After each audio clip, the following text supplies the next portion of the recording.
This is the story of Bezalel, the artist chosen by God to build something the world had never seen. In a time of wilderness and wandering, when others built fires and counted days, Bezalel built beauty. Because God fills artists and builders with His Spirit to create beauty for His glory.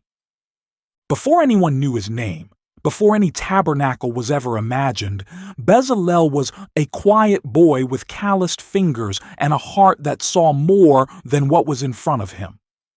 He lived on the edges of the camp, near the place where the stones turned warm at sunset and the wind carried the smell of cedar wood.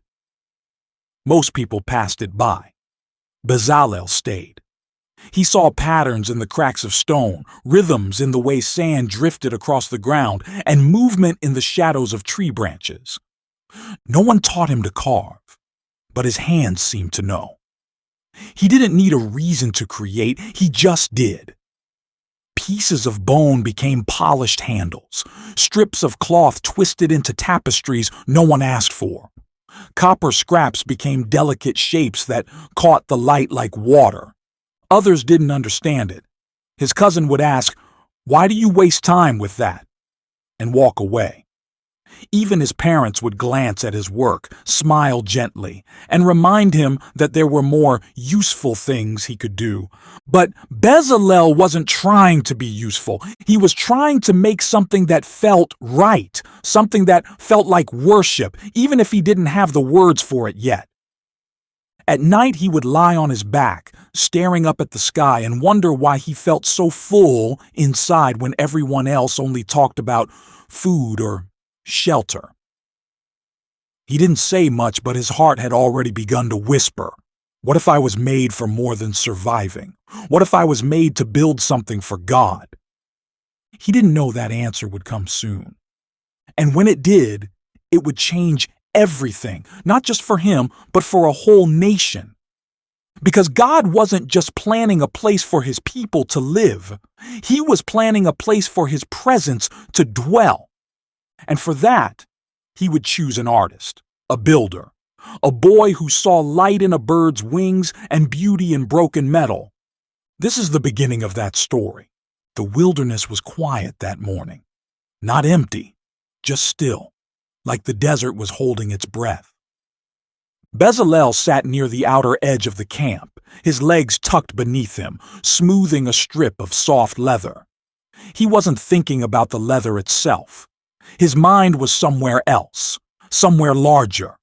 A shape had begun forming in his imagination, though he couldn't explain it yet. It wasn't just a tool or a decoration this time. It felt different, like it belonged to something bigger than himself. The camp stirred behind him, pots clattered, voices called out about manna, children ran, and the smell of baked flatbread drifted through the air. But none of it reached Bezalel. His hands moved quietly, almost without his permission, braiding the edge of the leather into a curve that resembled the line of a bird's wing. He paused. That curve again. He had seen it everywhere lately, in the folds of a cloak, the curl of smoke, the arch of a hawk in flight. It felt like something, or someone, was trying to show him something. But what? That night, talk buzzed through the camp like bees. Moses had returned from the mountain, again. But this time, people whispered differently. There was an urgency in their voices. "He was gone 40 days, someone muttered. "He says God gave him instructions." "Not just words," another added. "A pattern, a plan." Bezalel leaned in from the edge of the fire circle, barely breathing.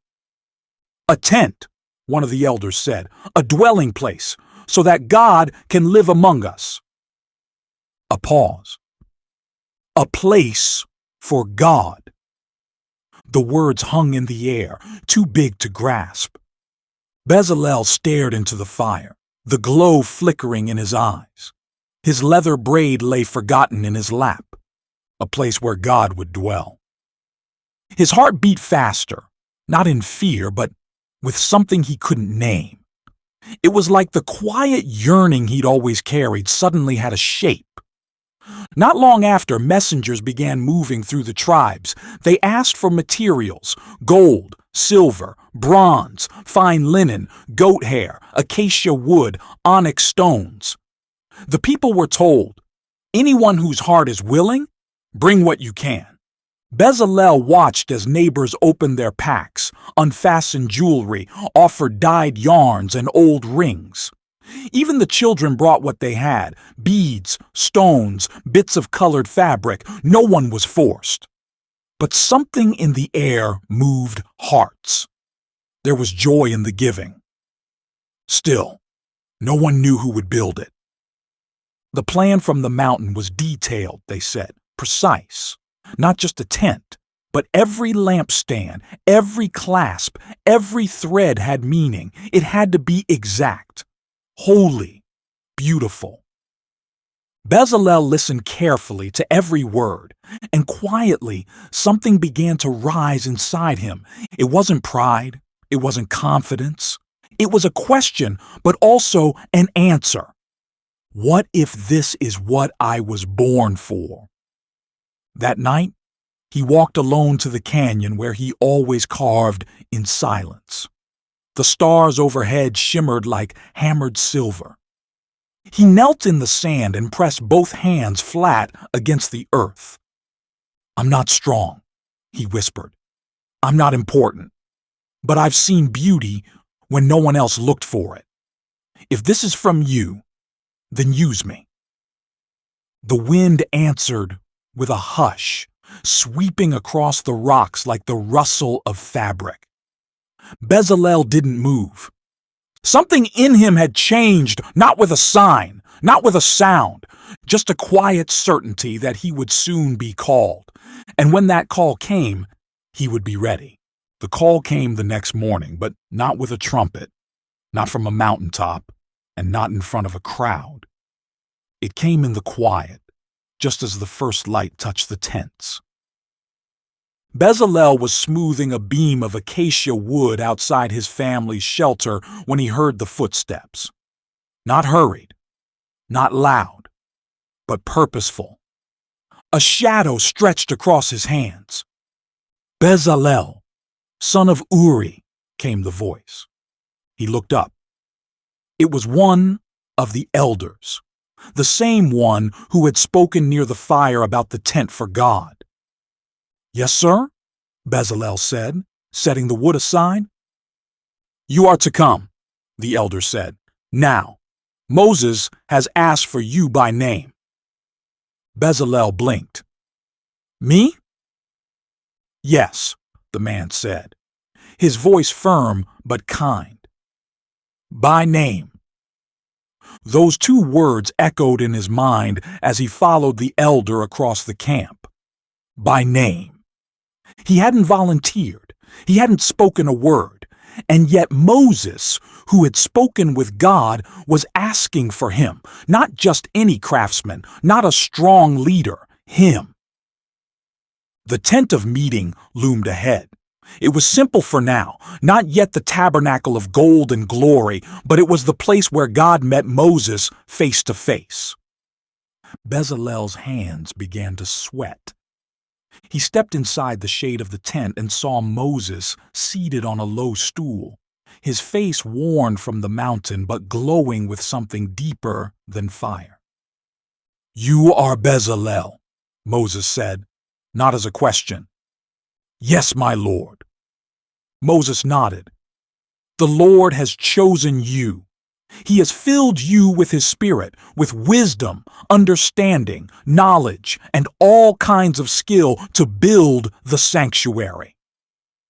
Bezalel's breath caught in his chest. "He said your name," Moses continued. "He has chosen you to make the designs for the tent, the ark, the table, the lampstand, all of it. Every detail, every clasp, every carving." Bezalel said nothing. He couldn't. His mouth had gone dry, but Moses smiled gently and stood. "You are not alone," he said.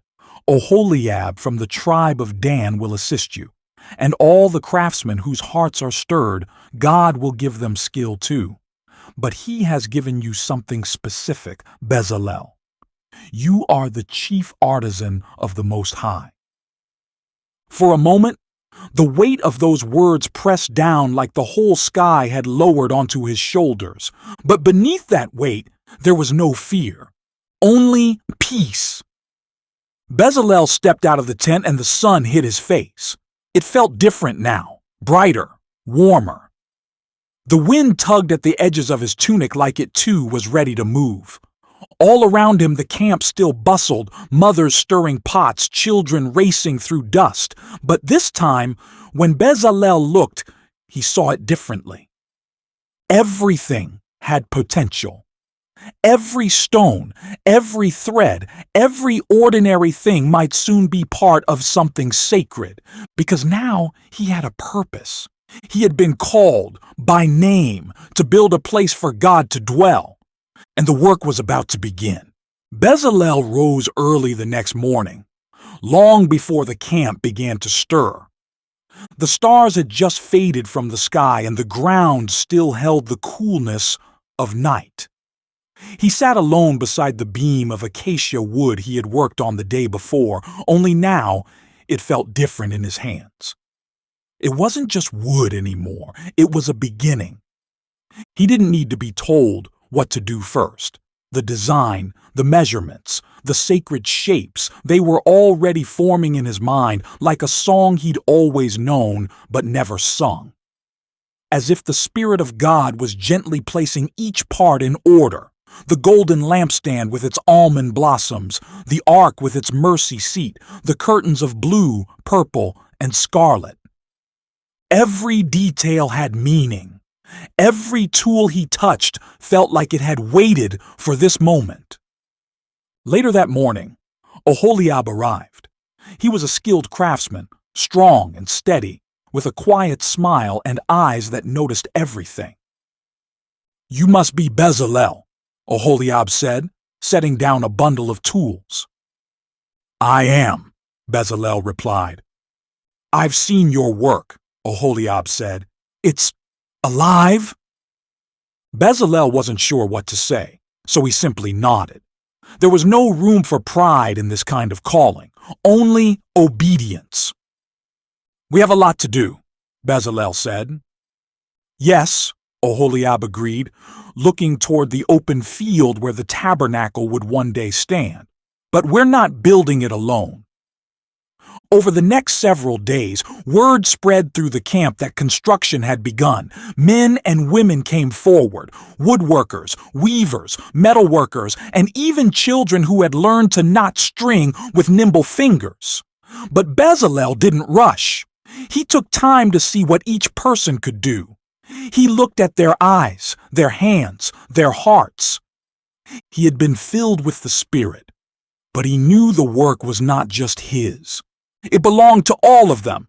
And so, he taught. He shared his sketches. He demonstrated how to hammer gold without cracking it, how to twist linen into perfect loops, how to carve cherubim with faces full of wonder. He worked alongside the others, not above them. And as he taught, something beautiful began to happen. The people didn't just bring offerings of materials, they brought joy. One woman brought a bolt of blue thread and whispered, "I dyed this for the veil. I want God's house to be beautiful." An old man placed a carved peg into Bezalel's hands and said, "It's small, but it's strong, like the promises we carry." Even the children brought smooth stones and placed them in neat rows, pretending they were walls. Every day, more came, and still more. Until one afternoon, a young boy ran through the camp shouting, "Stop bringing gifts! They have enough!" The people laughed, and it was true. The offering baskets were overflowing. There was more than enough. Bezalel stood back and watched the crowd. He felt something deep inside him settle, like the final piece of a puzzle sliding into place. The beauty they were building wasn't just in the gold or the fabric or the wood, it was in the hearts that gave, and it had only just begun. The work site no longer felt like a corner of the camp. It had become its own world. By the time the sun rose each morning, Bezalel and Oholiab were already walking the grounds, marking spaces in the dust with cords and rods. The air was full of sounds, the soft thud of hammers, the swish of weaving shuttles, the scraping of chisels, but underneath it all was a quiet unity, as if every motion was part of the same sacred rhythm. Bezalel moved among the workers with quiet focus.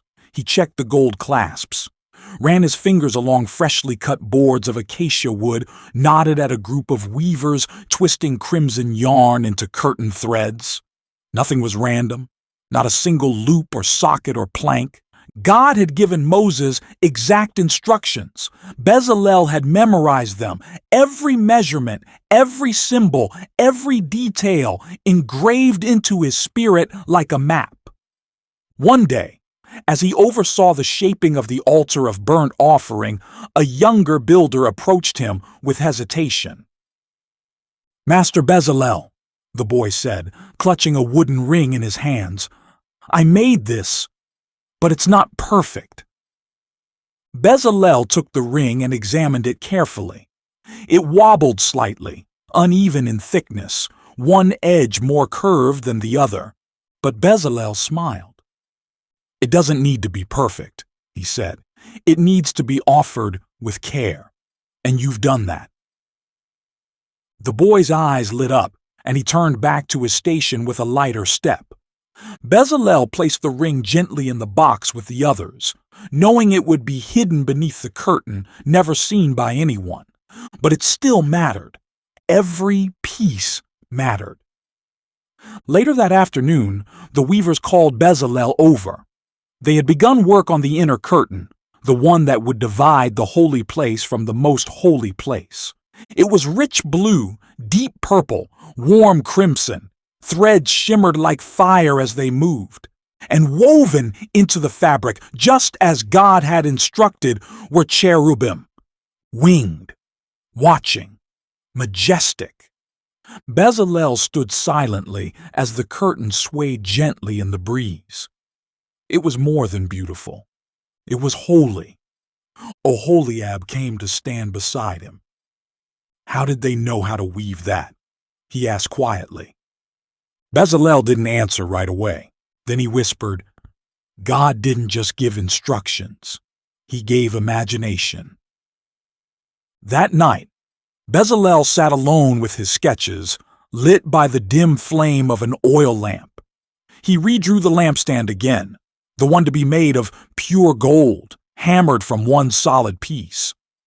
It would hold 7 lamps and be shaped like almond branches, each one blooming with buds and blossoms. He knew it wouldn't be easy. One mistake could ruin the whole piece. Still, the image burned in his heart. Light. That's what this was all about. Not just building a structure, but making a space for glory to shine. And as Bezalel set down his stylus, he prayed once more, not for skill, not for praise, but simply this: let it reflect you. The lampstand began with silence. Bezalel stood before the slab of gold laid out on the work table, unmoving. It was heavy, more than 70 pounds, and perfectly smooth. It glowed faintly in the morning light like sunlight trapped inside metal. Around him, the sounds of the camp faded. This wasn't like carving wood or setting stones. This was the most delicate piece yet. Not to be assembled, not to be pieced together, but shaped entirely from one solid piece. Oholiab stood nearby, tools in hand, waiting. Bezalel touched the gold with the tips of his fingers. It was cold and still, like the beginning of something sacred. "Let's begin," he said softly. The first strike of the hammer was not loud, just enough to speak to the metal, then another, and another. The gold did not resist. It bent, not quickly, but with trust. As the days passed, the shape slowly unfolded, a central shaft, 6 branches, each curling outward like arms in worship. The ends of each branch bloomed into almond-shaped cups, just as God had said, buds, blossoms, light. But it wasn't just Bezalel's hands shaping the lampstand, it was something more. Each evening, after hours of work, Bezalel would sit by the fire and watch the flame flicker in a simple clay lamp. The light swayed gently, casting shadows that danced across the sand. He remembered the nights he had spent as a boy sketching by firelight, imagining scenes no one else could see, and now he was crafting a place where God's light would dwell. Not imagined, real. When the lampstand was finally finished, the entire team gathered to see it. It stood tall, balanced, glowing even without flame. No gem could match its beauty, not because of its shine, but because of its meaning. Oholiab let out a long breath. "We didn't just make it," he said. "It taught us." Bezalel nodded. He understood. Every part of the work was doing that now, changing them as they shaped it. The next task was the ark, the holiest object of all. Bezalel approached the work slowly, carefully, as if stepping into a dream he'd had since childhood but only now remembered. Acacia wood formed the base. Pure gold covered every inch, inside and out. Rings were added for carrying poles, and on top, the mercy seat. But it was the cherubim that made his hands tremble. 2 golden figures, wings outstretched, facing one another, their expression soft, not stern, their presence silent, not loud. This is where God's presence would meet them, not in fire or cloud, but in stillness, in the space between. Bezalel stepped back and looked at the ark, finished. And yet what filled him most wasn't pride. It was wonder, not at what he had made, but at the God who had called him to make it, because in every hammer strike, in every weave of thread, in every carved detail, he had learned this. God doesn't just speak through words, he speaks through beauty, through design, through light and shadow, through hands that are willing to be filled with his spirit. And the dwelling place of God was slowly coming to life. The rhythm of the camp had changed. Where once there had been only wandering, now there was direction. Where there had been grumbling, now there was purpose. All across the desert, something sacred was being stirred, not just in fabric and wood, but in hearts. Each morning, Bezalel awoke with a fire in his chest, not of pride, but of joy. He was no longer carving shapes alone in the dust. He was leading dozens of others, all working towards something that would outlast them. A tent, not for shelter, but for glory. The curtains came next. He stood in the center of the weaving area as the sunlight filtered through the rows of dyed linen, blue, purple, and crimson, fluttering like banners in the wind. The women worked quietly, their fingers flying, threads twisting in and out with practiced grace. Some were elderly, their eyes dim with age, but their hands sure. Others were young, learning as they went, catching on fast.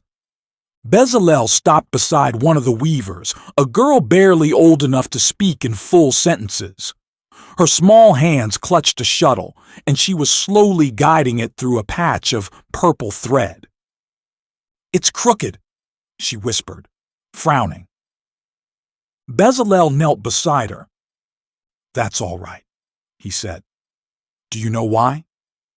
She shook her head. "Because when it's finished, no one will see the line you made, but God will know it was yours." The girl's face lit up. She kept weaving. Not far from them, Oholiab was organizing the bronze workers. The basin for washing was taking shape, made from the mirrors the women had donated, mirrors once used for vanity, now transformed into something holy. Everywhere Bezalel looked, he saw sacrifice becoming beauty.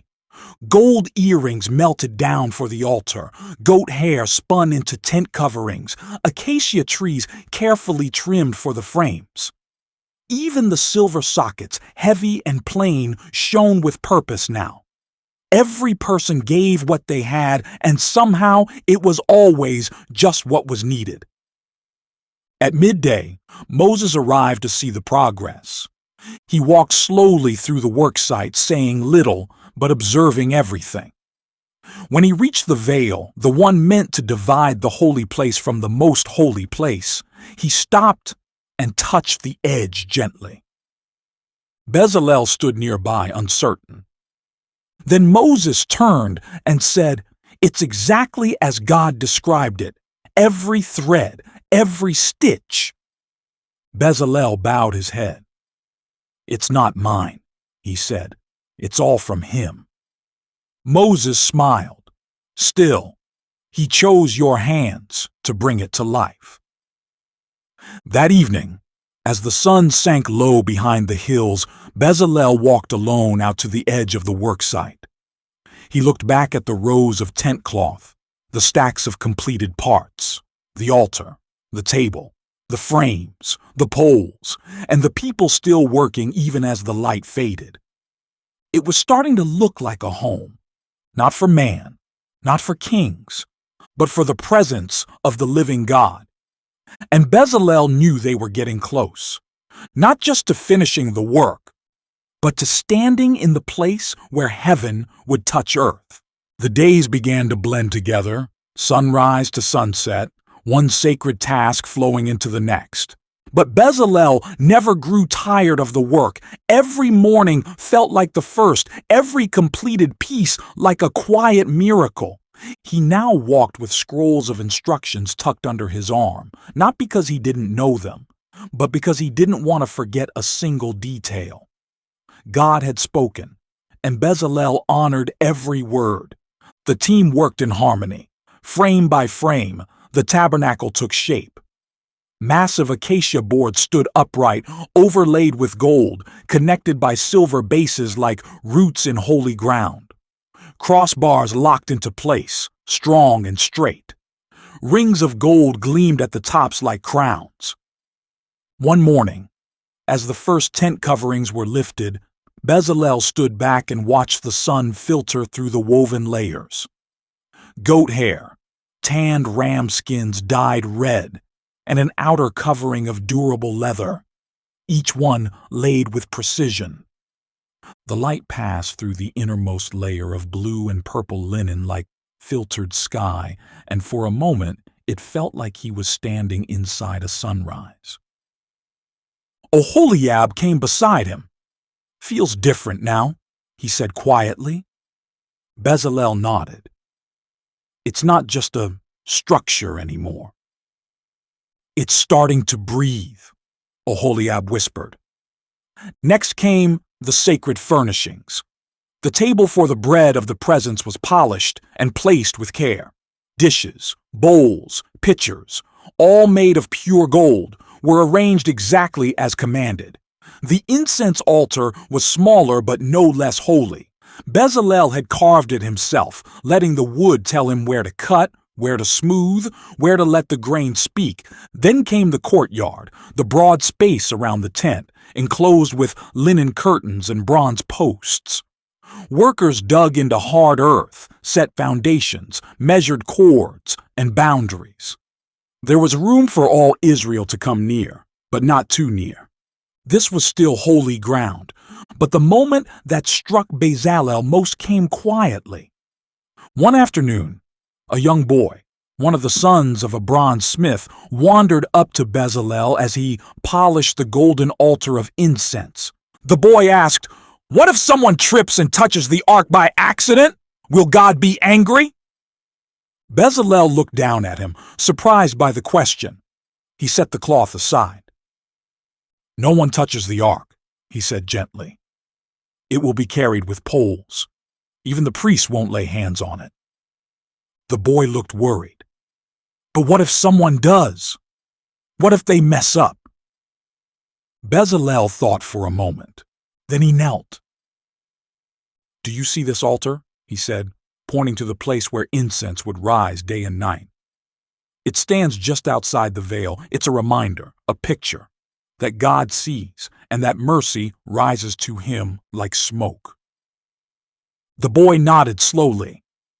Bezalel added, "God gives instructions because he is holy, but he also gives mercy because he is good." That night, as the firelight flickered across the finished golden pieces, Bezalel sat alone and looked up at the stars.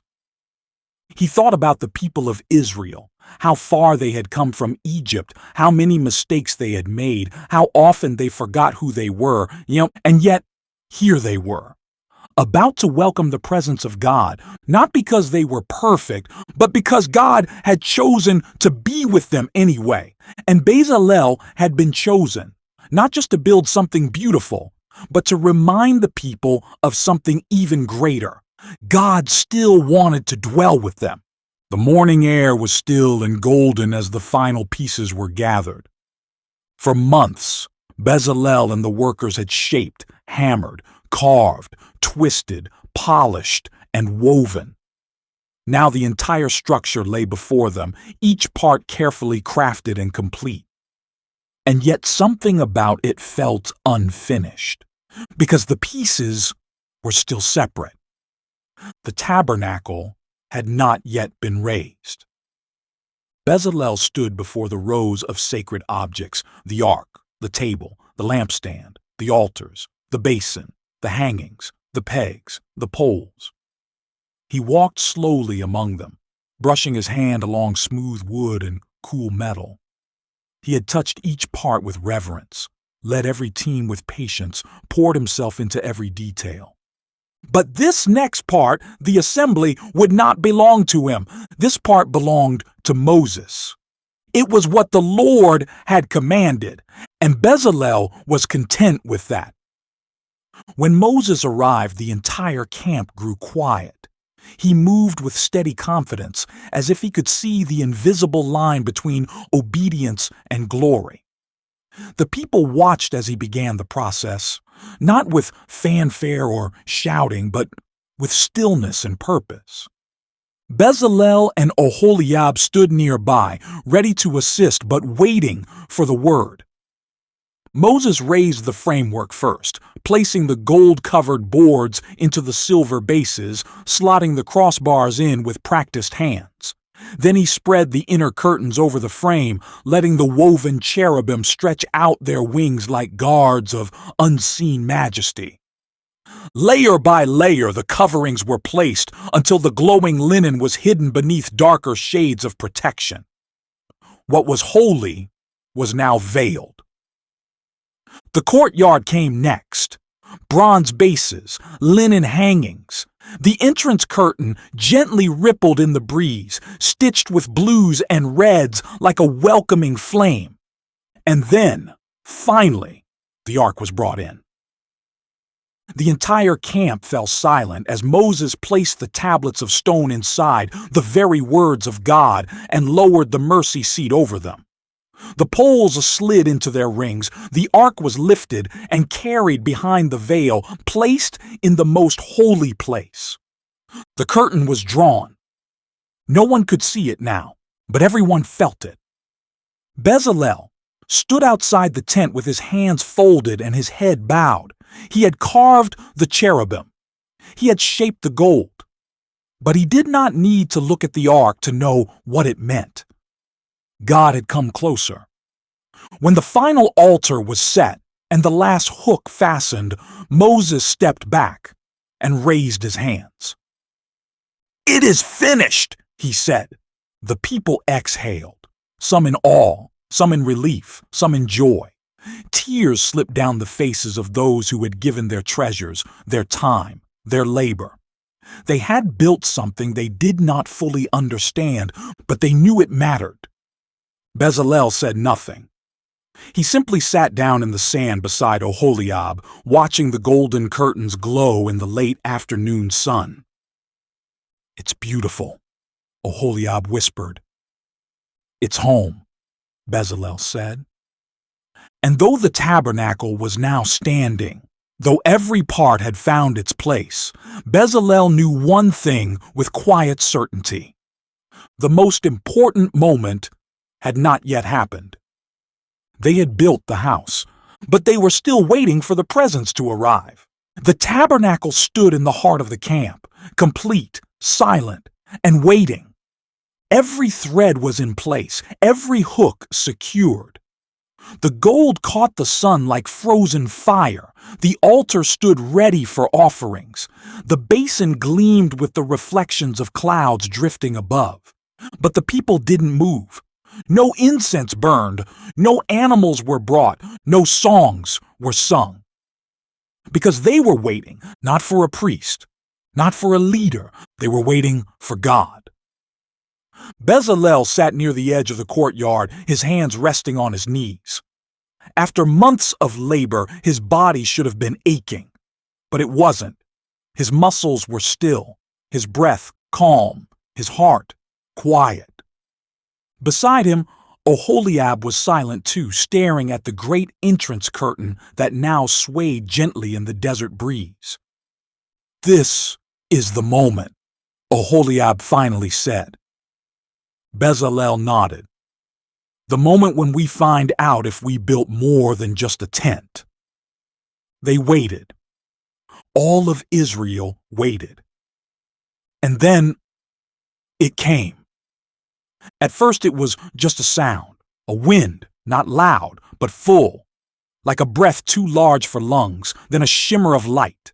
The sun had not changed, but the air itself had begun to glow. A gasp rose from the people. Bezalel looked up. Above the tabernacle, a cloud began to descend, not a storm cloud, not dust, but thick and bright like smoke woven from light. It pulsed with glory, and as it fell lower, the people dropped to their knees.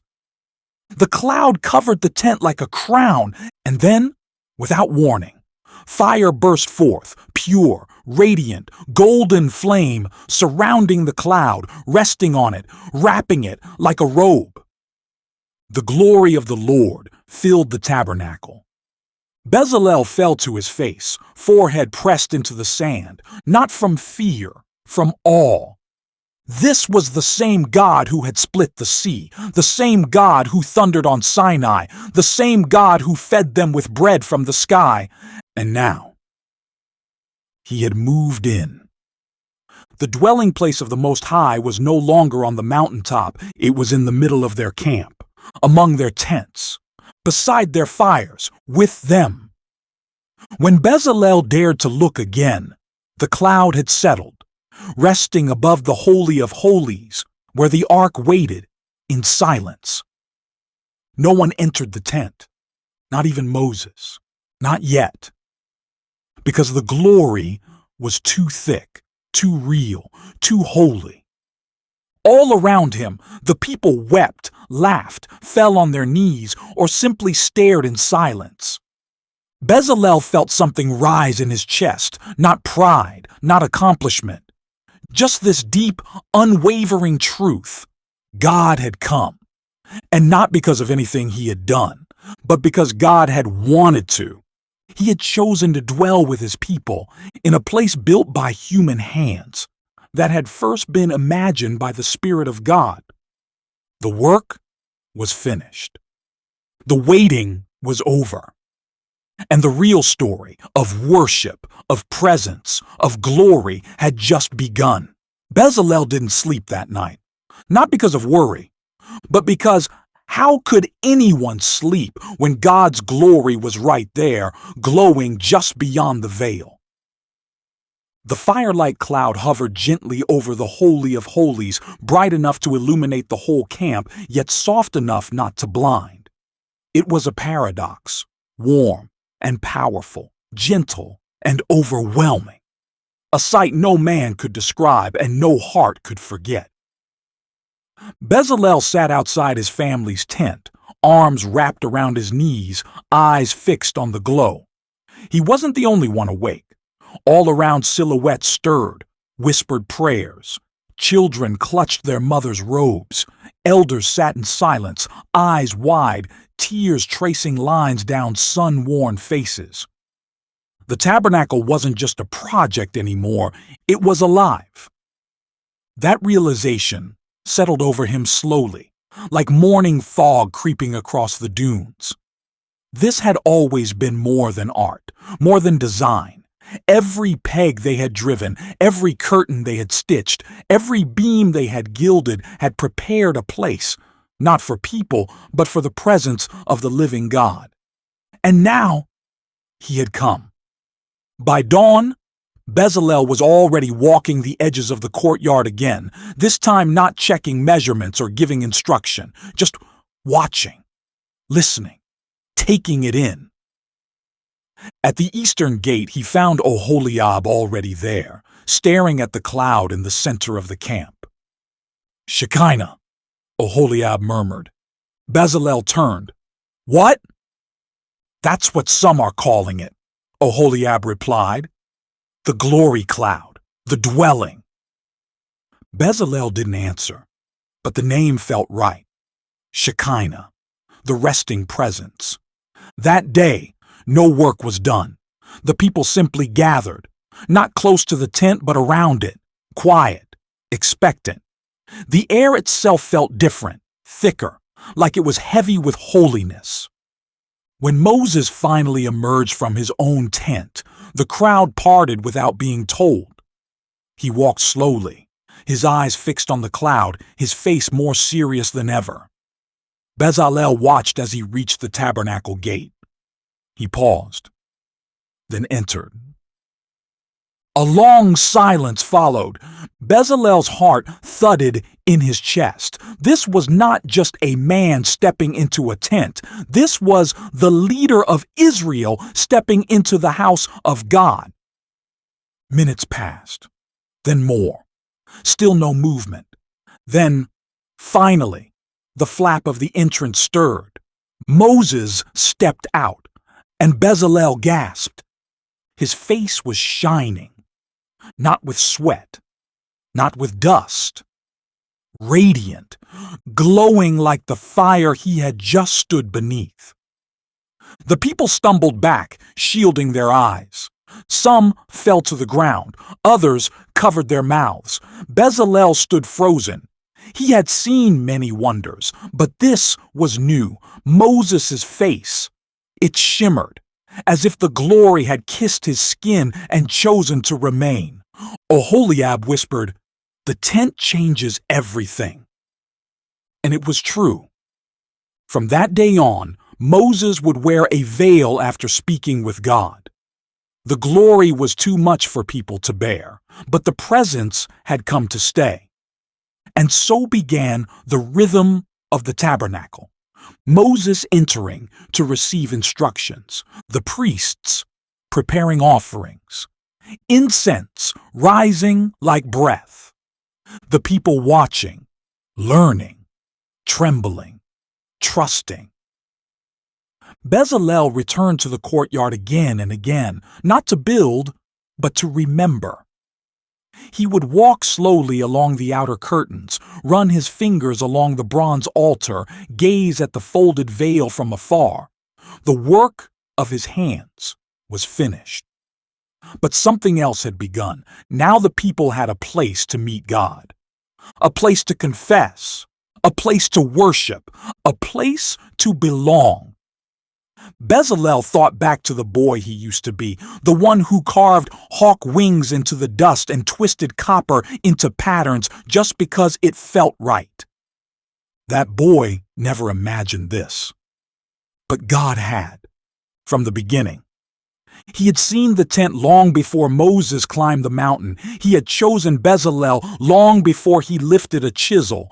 And now, as the sun dipped below the hills and the firelight of God still pulsed in the center of the camp, Bezalel whispered something he hadn't said since the beginning. "Thank you for choosing me. Not for greatness, not for glory, but for something holy, to help create a place where heaven touched earth. The days that followed felt like the unfolding of a song Bezalel had only heard in fragments before.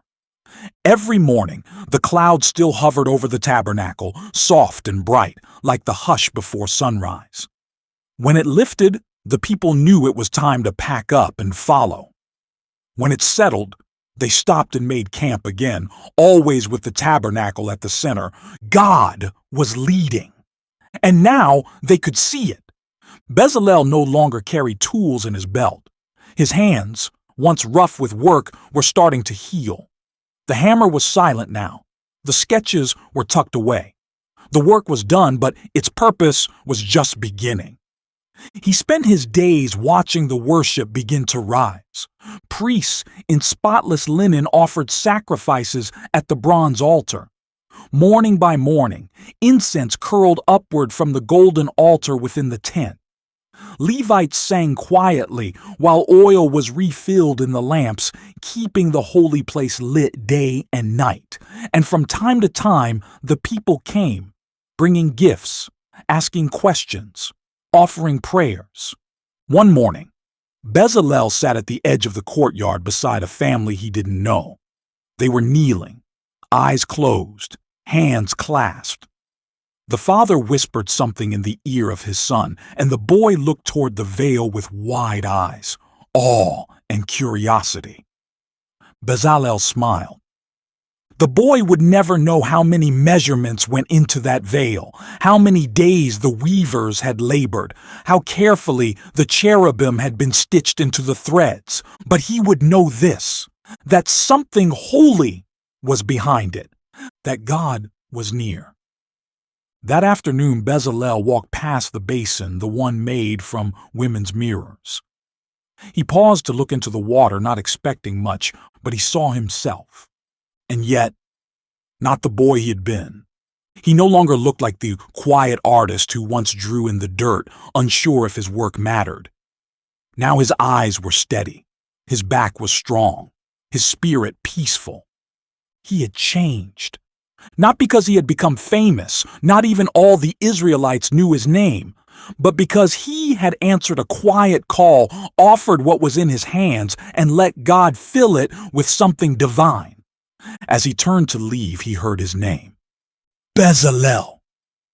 He looked up. It was Moses. He hadn't spoken to Moses much since the work was completed, but the older man's eyes were full of warmth. "You've done well," Moses said.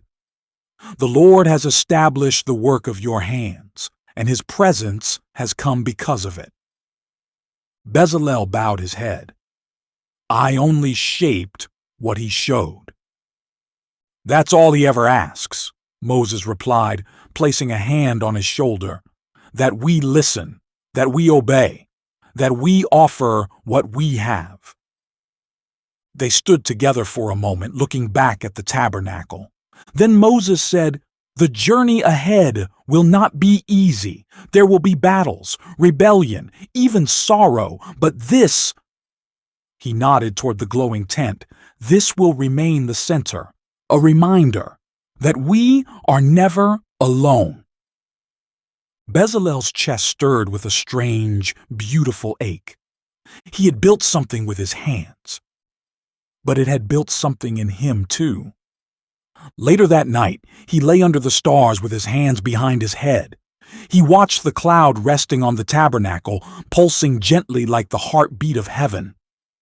And he whispered again, not because he needed anything, but just to say it. "Thank you."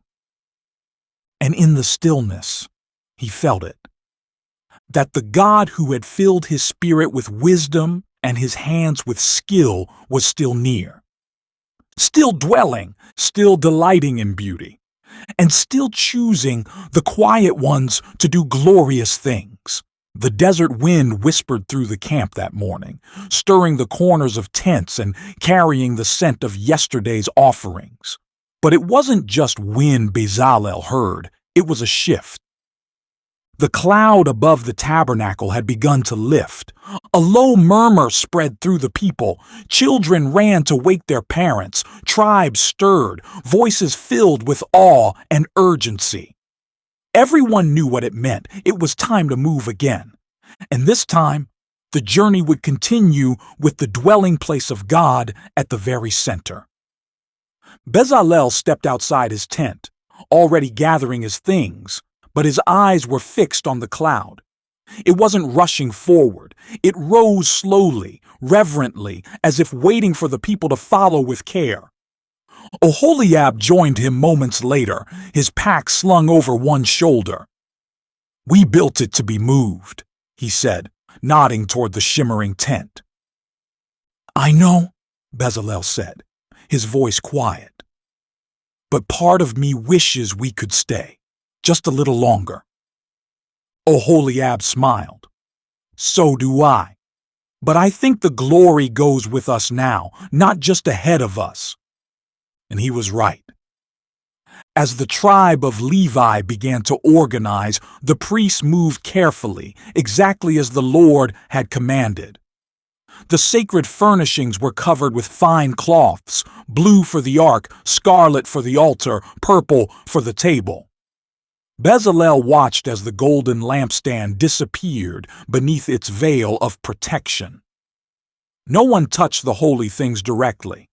The priests carried the sacred pieces with long poles, just as God had instructed. Every item had a place. Every person had a role. And somehow it all moved as one. It amazed Bezalel how the tent, once just scattered pieces across the sand, could now be packed, lifted, and carried with such order. It was no longer a pile of materials. It was a system of glory, designed not just for beauty, but for movement. He walked alongside the caravan as they followed the cloud, now a towering pillar leading them through the wilderness. The heat of the day shimmered off the rocks and the dust rose in clouds beneath the people's feet. But even in the harshness of the journey, there was a strange peace. The tabernacle was with them. God was with them. They passed through narrow canyons and wide valleys, setting up camp each evening beneath the ever-present flame. Each time, Bezalel watched the Levites reassemble the tent, just as before. Each curtain, each hook, each clasp was restored, and each time the cloud descended again, resting softly above the Holy of Holies like a quiet promise. During those weeks, Bezalel no longer carved or built, but he remembered.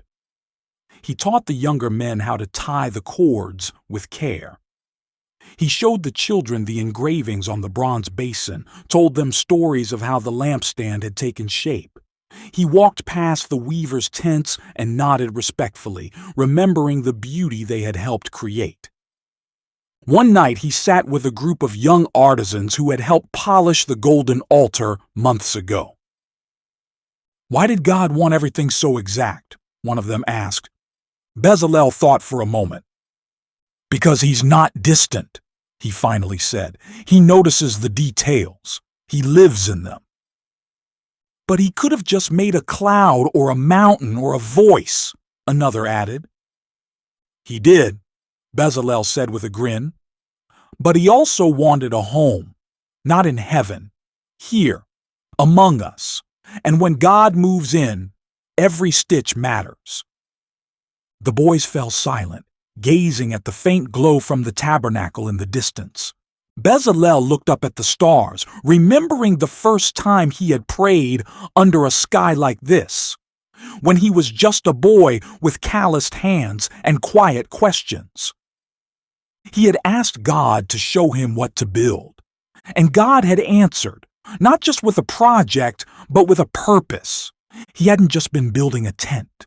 He had been building a legacy, a reminder for every generation that followed, that God sees, that God speaks, and that God chooses people, ordinary, willing people, to make holy things. The desert stretched on. The cloud would rise again. The people would move again.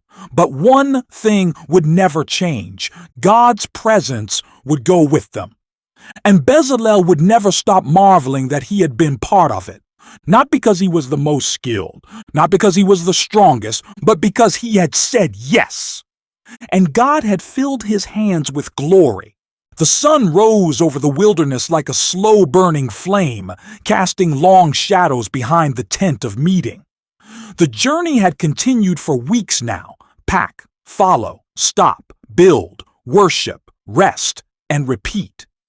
And yet each time the cloud lifted and settled again, it never lost its wonder.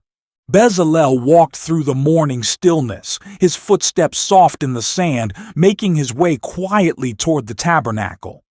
The workers didn't need him anymore. The Levites knew what to do. The priests followed their sacred routines like a heartbeat.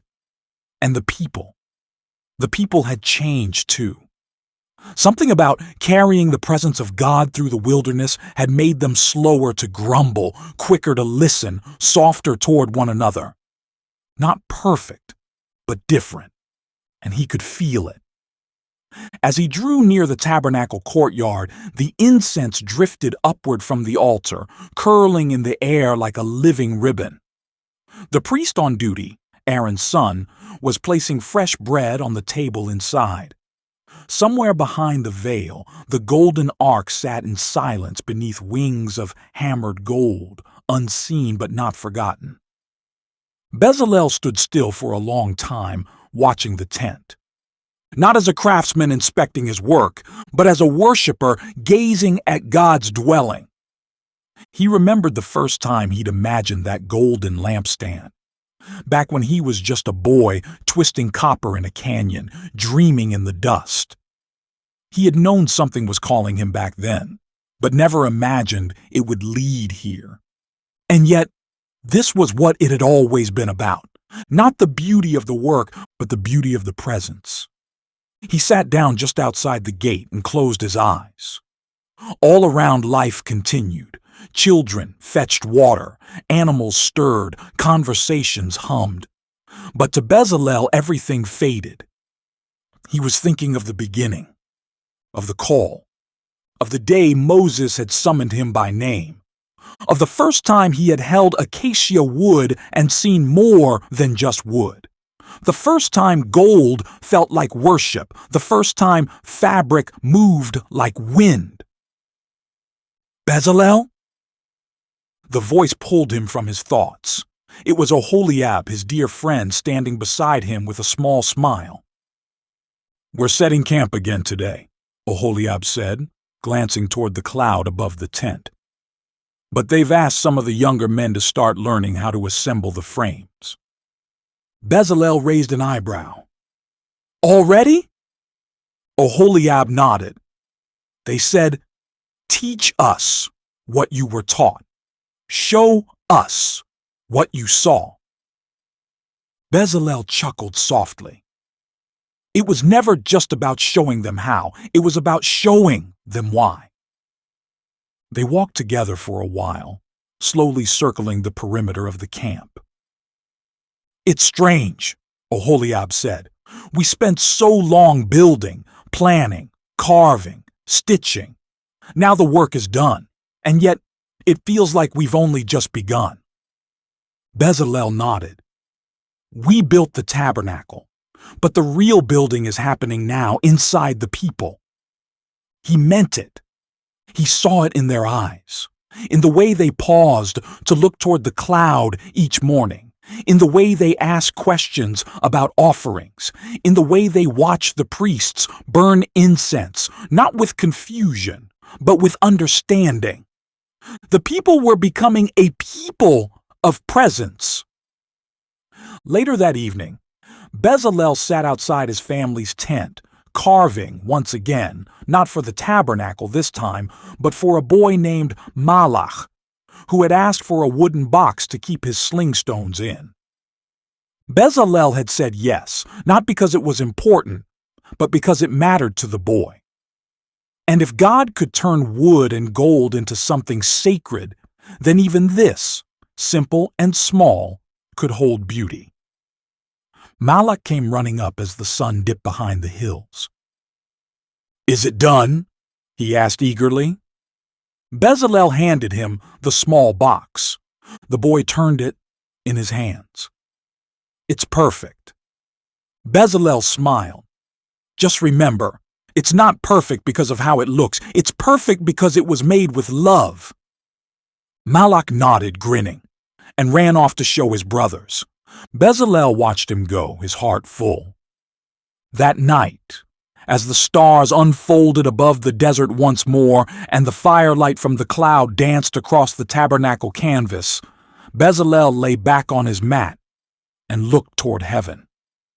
He didn't feel unfinished anymore. He didn't wonder what his hands were for.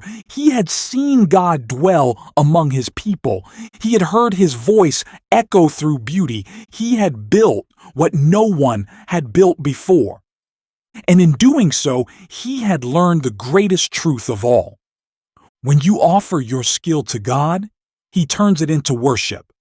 When you offer your hands, God moves in, and He never leaves.